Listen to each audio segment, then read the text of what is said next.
अगर आप भी चाहते हैं कि एसएस फिल्म्स मोतिहारी के ऑडियो वीडियो सबसे पहले आप तक पहुंचे, तो इस चैनल को सब्सक्राइब करें और साथ ही बेल आइकन को दबाना ना भूलें।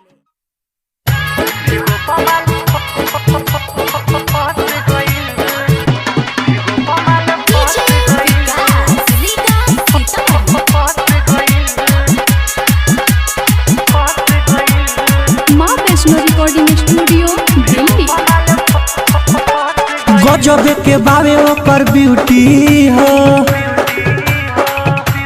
ए देखे में उ लागे बड़ी क्यूटी हो।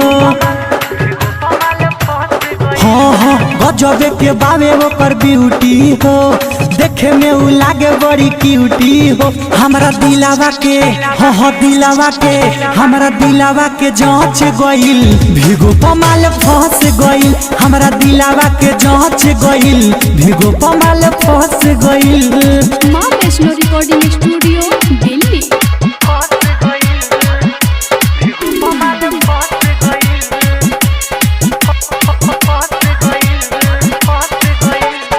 हाय हेलो कही करत रही डराई, कुछ दिन बाद गइल लाइन पे आई। सुनो ए गुरुगासी, ए हाय हेलो कही करत रही डराई, कुछ दिन बाद गइल लाइन पे आई। खूब मनामा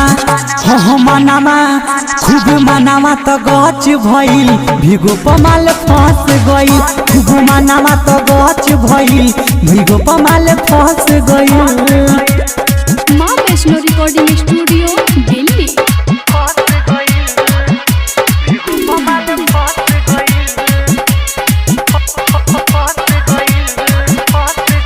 हाँ परदेसी पिया लव सोनो जो हो, लव यू भेज के उ कैले परपोज हो। बुला एक मेरी बाबा। हाँ डीजे विकास आ लव सोनो जो हो, लव यू भेज के सौरभ कैले परपोज हो। सोचल सपना राजू सपना, सोचल सपना तो सच भइल, भिगो पमाल फंस गइल। सोचल सपना तो सच भइल, भिगो पमाल फंस गइल।